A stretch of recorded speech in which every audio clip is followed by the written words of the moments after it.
tout ce qui est attrait à l'argent, au paraître, à la société de consommation, bah, on est en train de bousiller la planète parce qu'on ne respecte pas le vivant. Et à partir du moment où on est dans cet amour, dans cette bienveillance pour soi et pour les autres, ben de fait, on respecte le vivant et la planète. Et donc, on a tous les ingrédients pour créer un autre monde.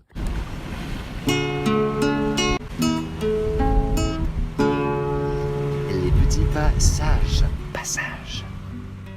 Bonjour à tous, bienvenue sur la chaîne des Petits Passages. Ravi de vous retrouver pour cette nouvelle vidéo. Aujourd'hui, on va parler de spiritualité et surtout, on va approfondir la question pourquoi spiritualité est un mot qui fait peur. La méthode simple pour créer un autre monde, c'est également une conférence que je vous propose au gré de mes déplacements. Toutes les infos sont en description. Pour bénéficier de l'ensemble de mon message, restez bien jusqu'à la fin de la vidéo et si elle vous aura semblé pertinente, merci de la partager, de la commenter et de vous abonner à la chaîne. Semons des graines ensemble. Passage. Tout au début de la chaîne, j'avais fait une vidéo qui s'appelait Les mots magiques. Je vous expliquais en fait pour moi pourquoi certains mots avaient une connotation négative ou positive en fonction des mots. Et spiritualité en fait partie. En fait, c'est un mot qui a une connotation déjà religieuse la plupart du temps, quand vous demandez aux gens. Et souvent, il y a une image qui a la dent dure, c'est que spiritualité, c'est les perchés, c'est les babos, c'est les babacools, en gros, c'est des gens qui sont à part, quelque part, du gros de la société, qui ne sont pas vraiment conformes. Alors, vous connaissez mon habitude, j'aime bien partir de la définition du dictionnaire. Donc aujourd'hui, on va prendre le Robert, puisque Larousse a décidé de rendre l'accès payant, même en ligne, sauf si vous acceptez les cookies, évidemment. Et vous connaissez mes principes, c'est hors de question que j'accepte le moindre cookie, sauf celui qu'on peut manger, et encore, s'il ne sort pas des usines de l'agro-industrie. Donc, je vais regarder la définition du mot spiritualité. Alors, on a pour le Robert, donc spiritualité, philosophie, caractère de ce qui est spirituel, indépendant de la matière. 2. Religion, croyance et pratique qui concernent la vie de l'âme, la vie spirituelle. Donc, on voit qu'il y a quand même une connotation religieuse, parce que ce qui est intéressant, c'est que quand bien même on distingue l'aspect philosophique et l'aspect religieux, eh bien, dans la rubrique religion, on voit ce qui concerne la vie de l'âme, la vie spirituelle. Comme si la vie de l'âme et la vie spirituelle étaient liées de façon intrinsèque et sine qua non à la religion. Alors que, pour moi, en fait, il n'en est rien. Et c'est ce dont je vais vous parler dans cette vidéo. Alors maintenant, on va regarder la définition de spirituel. Donc, philosophie qui est de l'ordre de l'esprit, considérée comme distinct de la matière. Et religion, de l'âme en tant qu'émanation d'un principe supérieur, notamment divin, la vie spirituelle. Et là, à nouveau, on voit que si on s'intéresse à l'âme, à un principe supérieur divin, je vous parle souvent de loi divine dans mes vidéos, eh bien, de fait, on est assimilé à une religion, alors que pour moi, il n'en est rien.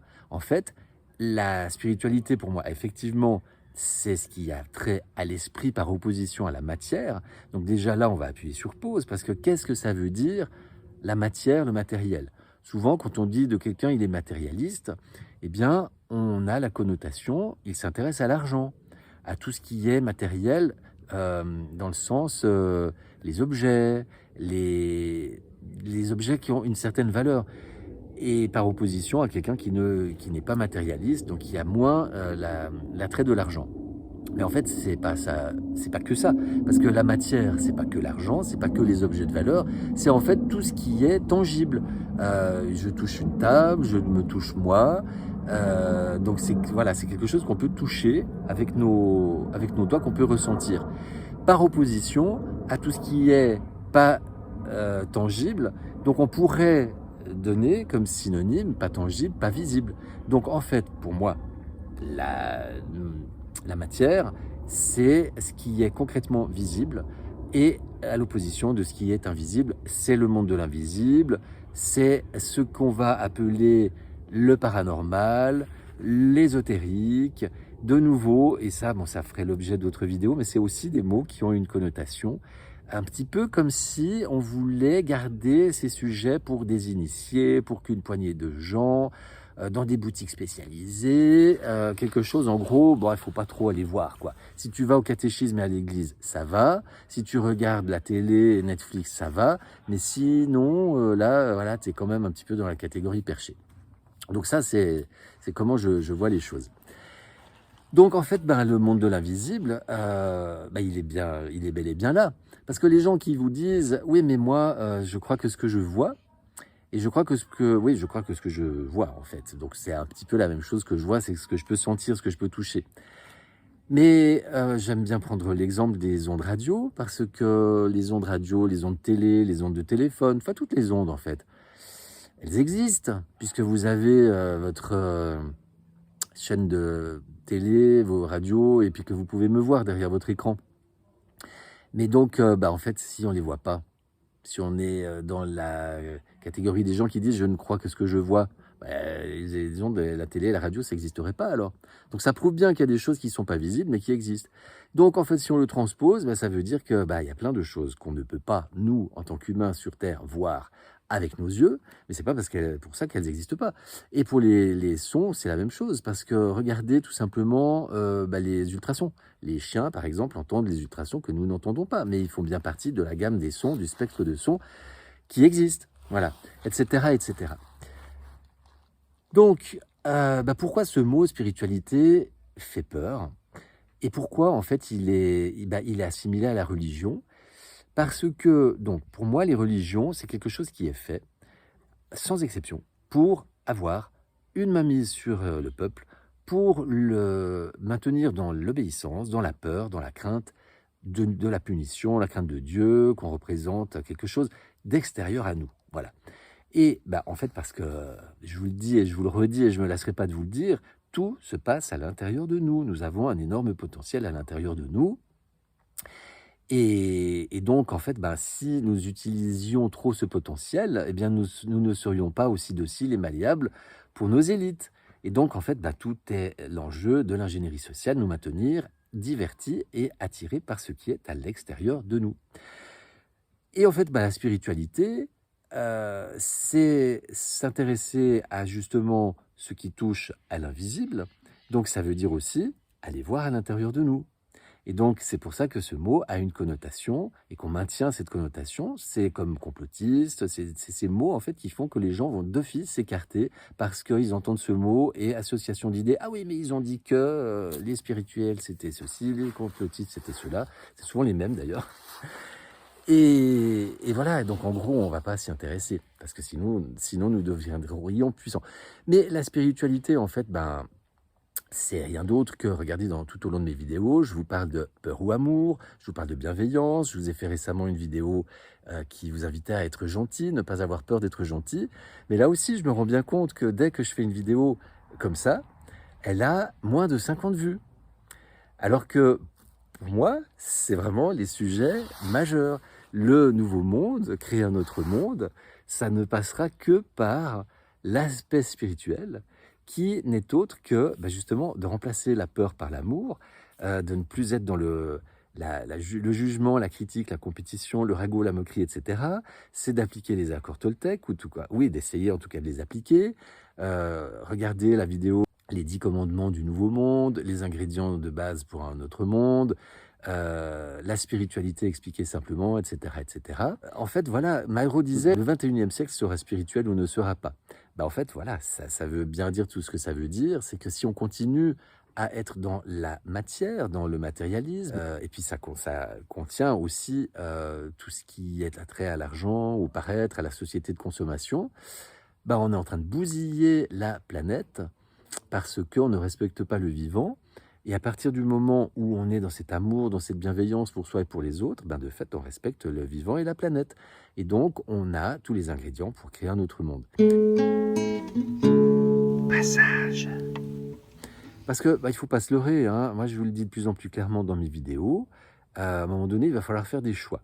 Ceux qui veulent continuer à faire les autruches, à ne pas voir, en tout cas entrevoir la possibilité que les choses ne sont pas telles qu'on nous a dit depuis tout petit à l'école, que les gouvernements ne sont pas là pour notre bien, mais qui sont là que pour les intérêts de la finance et des multinationales et pour leurs propres intérêts.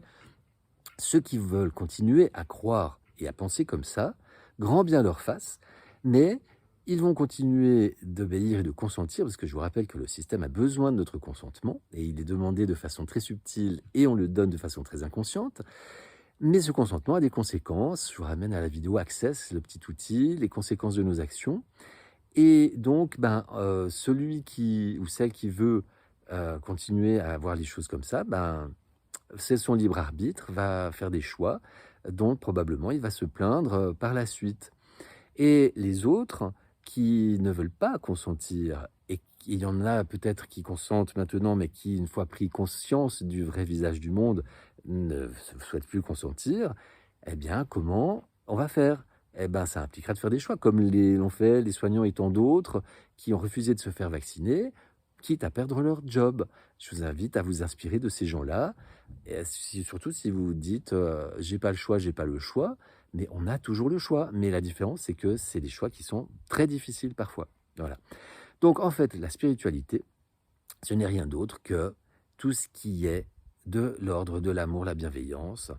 Et ces mots-là aussi peuvent faire sourire beaucoup de gens. On peut les assimiler au perché, au bisounours. Voilà, ça c'est aussi un mot qu'on entend souvent. Donc là, je vous ramène à ma vidéo sur le bisounoursisme. Qui sont vraiment les bisounours? Parce que utopie, c'est croire en quelque chose qui n'est pas viable. Voilà. Donc ceux qui croient que le monde actuel dans lequel on vit et qu'on voudrait nous imposer est viable, pour moi, c'est ça l'utopie, en fait. Donc qui sont les utopistes et les bisounours? Voilà, je vous pose la question. En tout cas, moi, j'ai choisi mon camp et je ne me vois absolument pas ni comme un utopiste, ni comme un bisounours. Mais chacun peut penser ce qu'il veut. Passage. Et ce qui est très intéressant, c'est qu'on vit une époque où de plus en plus de scientifiques parlent de spiritualité, et notamment les physiciens quantiques. Alors là, on a comme exemple Philippe Guillemont, il y a Jean-Pierre Petit également, qui parle de spiritualité. Et pour moi, la physique quantique est vraiment quelque chose qui représente un trait d'union entre la science et la spiritualité, justement, parce que souvent, pendant jusqu'à très peu de temps, en fait, c'était deux domaines qui étaient complètement opposés, antagonistes, et les uns ne parlaient surtout pas des autres, et les scientifiques ne voulaient absolument pas entendre parler de spiritualité. Même une fois, je me souviens, une prise de tête sur Facebook à propos du fait que moi je disais oui, mais c'est quelqu'un qui était très terre à terre, très cartésien, voire même zététiste, et qui me disait oui, mais voilà, il lui fallait toujours des preuves scientifiques, ces fameuses preuves scientifiques qu'on demande. Et donc moi je ressentais, c'était au début de mon éveil, mais je ressentais déjà à l'époque que c'était pas parce qu'il y avait des soi-disant preuves scientifiques que c'était une preuve, parce que je sentais bien que la science telle qu'on nous propose, pas la vraie science, n'était pas honnête. Moi je lui disais, il y a aussi la part de l'intuition dans la science. Et là, mais je me suis fait pourrir, comment ai-je pu oser supputer qu'il puisse y avoir une part d'intuition dans la science? Bon, voilà, ça m'a fait sourire sur le moment, mais en fait, pour moi, c'est très parlant. Parce que quand un scientifique a une idée, quand il veut faire une recherche, justement, il part d'une hypothèse, et puis il va faire sa recherche pour vérifier que son hypothèse est vraie ou fausse. Mais en fait, l'idée qu'il a eue au départ, si c'est pas de l'intuition, ça s'appelle comment? Comment arrive-t-on à avoir l'idée de vouloir vérifier telle ou telle chose? Et puis aussi, l'intuition de suivre un chemin qu'on croit le bon, justement, pour aller vérifier cette hypothèse. Passage. Donc, en fait, pourquoi, et ce sera la conclusion, je n'ai pas utilisé le mot spiritualité, ou très peu, dans mes vidéos, c'est parce que je sais justement que c'est un mot qui fait peur et qui peut rendre certains sourds et aveugles. Et comme mon idée, c'est de faire passer un message au plus grand nombre, sans vouloir ni sauver ni convaincre, ça n'a rien à voir. Mais j'ai juste envie de semer le plus de graines possible et que le maximum germe sans que j'en ai le contrôle. Donc, voilà, en fait, vous aurez remarqué que tout ce dont je parle tout au long de mes vidéos, qui tourne autour de l'amour, de la bienveillance, eh ben, c'est rien d'autre que la spiritualité. Donc c'est simplement différents mots pour nommer la même chose. C'est une question, comme c'est le cas tout le temps, de définition. Voilà. Donc je vous laisse méditer à la question. Et puis si cette vidéo vous aura semblé pertinente, je vous remercie de la partager au plus grand nombre, de laisser des commentaires et puis de vous abonner à la chaîne. Je vous dis à tout bientôt. Prenez grand soin de vous. Je vous aime.